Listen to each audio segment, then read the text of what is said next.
What has happened before will happen again, and we are wrong to think that death follows us, when in reality it has preceded us, and will succeed us again. Before we were born, death does not exist to us, however that is also the reason why we are alive, so that we may die. To escape the inevitable is to do the necessary, thus have the will to do what necessity wills it so. On Asthma and Death. What kind of ill health? And you surely have a right to ask, for it is true that no kind is unknown to me. I do not know what I should call it, for it is well enough to describe as shortness of breath. Its attack is of very brief duration, like that of a squall at sea. It usually ends within an hour. Who indeed could breathe their last for long? I have passed through all the ills and dangers of the flesh, however nothing seems to me more troublesome than this, and this is a sort of continued last gasps, hence physicians call it practicing how to die.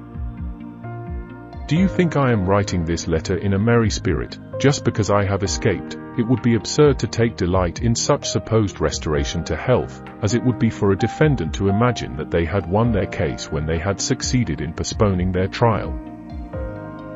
What, I say to myself, does death so often test me? Let it do so. I myself have for a long time tested death. When, you ask, before I was born, death is non-existence. I know already what that means, and what was before me will happen again after me. If there is any suffering in this state, there must have been such suffering also in the past, before we entered the light of day. As a matter of fact, however, we felt no discomfort then, and I ask you, would you not say that one was the greatest of fools who believed that a lamp was worse off when it was extinguished than before it was lighted?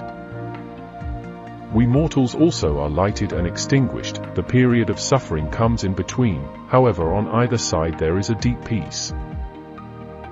For unless I am very much mistaken, my dear Lucilius, we go astray in thinking that death only follows, when in reality it has both preceded us and will in turn follow us. Whatever condition existed before our birth, is death.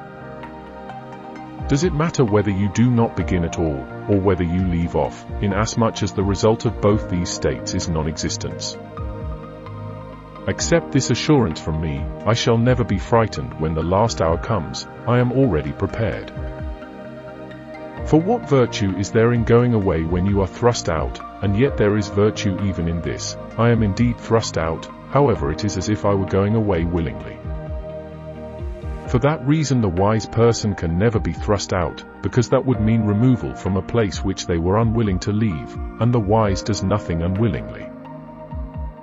One escapes necessity, because one wills to do what necessity is about to force upon them. Farewell, Seneca, Stoic Taoist.